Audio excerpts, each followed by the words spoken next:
Alas 10, bukas. Alas 10 nakalagay doon. Monday. Alas 10 dapat, Monday. Monday ngayon eh. Bago kasi sir yung schedule ng pagbukas ng mall ngayon. Gawa dahil sa crisis, sir. Ha? Dahil sa crisis natin sa kuryente, gasolina, medyo nagkas tayo. Monday to Friday, sir, 11.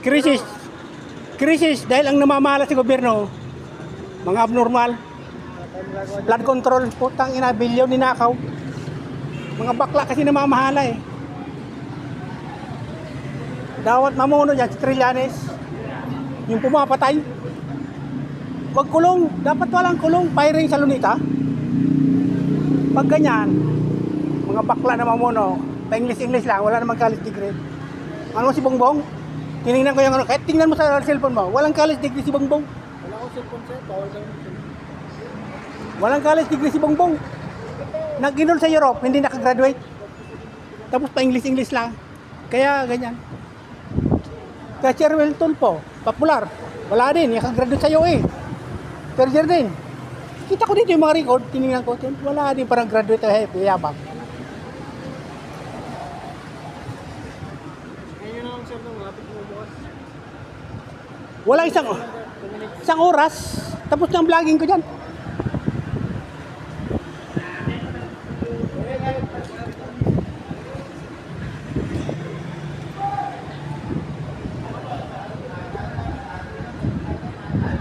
Tomboy yan eh, tomboy.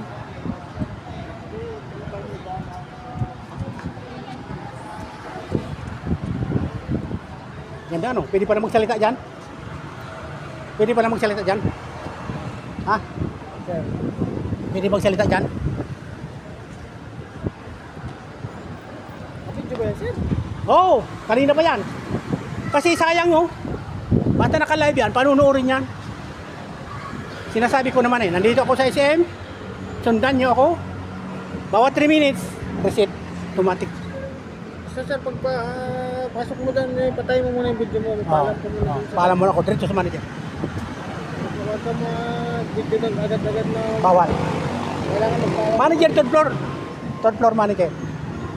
Second floor. Second floor ano? Basta i-guide naman nila kayo dyan, sir. Kailangan punta muna ako sa manager para walang problema. Paalam muna. Kasi yun ang pasasabihan sa gwardiya eh. Bakit pinabidyo mo yung vlogger na yun?